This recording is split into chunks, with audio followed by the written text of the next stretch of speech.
Bonjour à tous. Alors, admettons que là j'ai une vidéo b.webm, donc à ce format. Vous voyez qu'elle fait quasiment 300 mégaoctets. Je veux la convertir le plus rapidement possible, enfin, dans des délais sérieux et simplement au format MP4. Eh bien voilà le script que je vous propose, je vous l'ai mis dans la description sous la vidéo. Avant de continuer, je me sens obligé de vous préciser que je suis sous Ubuntu 20.04 LTS. Donc la première ligne de ce script que vous pouvez télécharger gratuitement dans la description sur la vidéo, c'est pour dire à l'ordinateur c'est un script bash, il faut que tu l'interprètes dans ce langage. Ici vous trouverez l'URL de la page internet qui m'a aidé à trouver la solution. En fait toute la réponse tient dans cette ligne, et en fait même c'est encore plus simple que ça. La réponse à la question comment faire cette conversion, c'est ça. Vous voyez, on utilise la fonction ffmpeg ou le paquet ffmpeg pour ceux qui n'aiment pas le mot commande ou fonction. -i, le nom du fichier d'origine et le nom du fichier de sortie. Vous pouvez mettre ce que vous voulez. Ici, vous sélectionnez en fonction de vos paramètres, de vos préférences. En fait, ici, -preset very fast, c'est un outil, une option de la fonction ffmpeg. -preset permet, si vous voulez, de choisir avec quelle rapidité vous voulez que cette exécution de la commande ait lieu. Pour du montage vidéo, ça peut être très intéressant d'accélérer le processus, d'allouer davantage de performance, de capacité du processeur à cette commande, surtout si vous cherchez vraiment la rapidité, donc vous êtes prêt à ce que votre ordinateur ne fasse rien, à ne rien lui demander d'autre pendant les 10 minutes de calcul, les 20 minutes de calcul en fonction de vos besoins. On peut mettre encore plus rapide que very fast. Il y a par exemple ultra fast. Je vous mettrai une source dans la description sur la vidéo pour ceux qui veulent approfondir cette notion, mais donc c'est une option. Ensuite, je vais utiliser media info. Ça veut dire à l'ordinateur, tu exécuteras la fonction media info sur le fichier d'origine et tu le stockeras dans le fichier b.txt. Tu feras la même chose avec le fichier en sortie c.mp4 qu'on vient de calculer.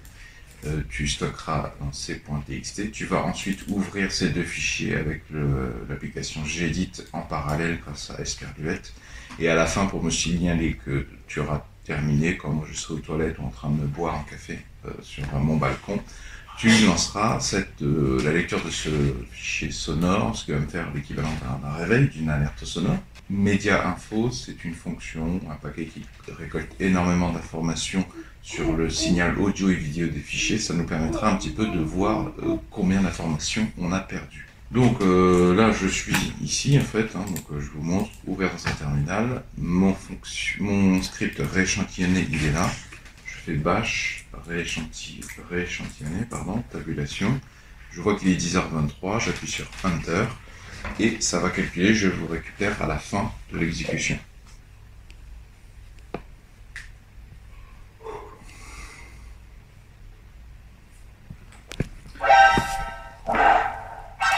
Et ben voilà, c'est terminé, 10h23, 10h40, donc moins de 20 minutes pour un fichier d'origine de 300 mégaoctets, comme on l'a vu. Alors, j'ai eu un petit problème là, B et C sont vides.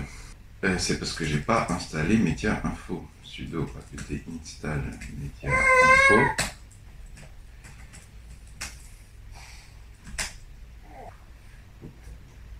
Voilà, et maintenant je relance ces trois commandes. Voilà, donc ici on a les infos sur B, C, à l'arrache. Je ne suis pas un spécialiste de ces résultats. Vous avez vidéo, audio, voilà le paragraphe. Ici, encore une fois, le premier paragraphe vidéo, ici, l'audio.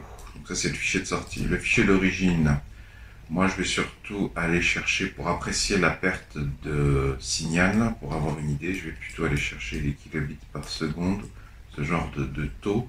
Donc ça c'est le fichier d'origine. Maintenant passons au fichier de sortie. Donc ça c'est le fichier d'origine, 1615. Ça c'est le général.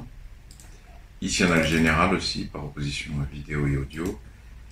Et donc vous voyez qu'on est à 1008, alors qu'on partait de 1615. En tout cas, si je vous montre ces valeurs, c'est parce que c'est là que vous pourrez apprécier la perte éventuelle de données du fichier d'origine vers le fichier de sortie.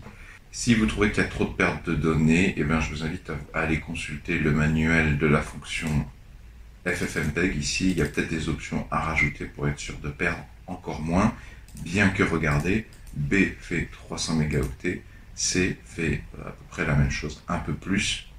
Il doit y avoir une partie de l'augmentation de la taille du fichier de sortie qui est causée par des propriétés inhérentes au format MP4 par rapport au format WebM. J'espère que cette démonstration pourra vous être utile dans votre vie artistique ou professionnelle. Si vous appréciez ma démarche de partage de solutions, pouvez-vous mettre un pouce vers le haut, s'il vous plaît, pouvez-vous mettre un j'aime.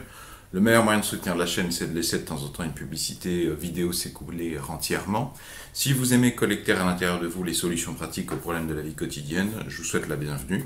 Je vous propose de vous abonner à la présente chaîne YouTube. À cet effet vont s'afficher à l'écran un rond et un rectangle. Le rond, vous cliquez dessus, ça vous abonne gratuitement à la présente chaîne YouTube. Et le rectangle, si vous cliquez dessus, ça vous emmènera vers tous mes épisodes de la thématique uniquement script bash. C'est comme le script que vous venez de voir, des fonctions extrêmement utiles pour gagner énormément de temps et gagner en productivité, gagner en confort de travail, notamment sur des fichiers audio, vidéo et d'autres choses, de l'image également.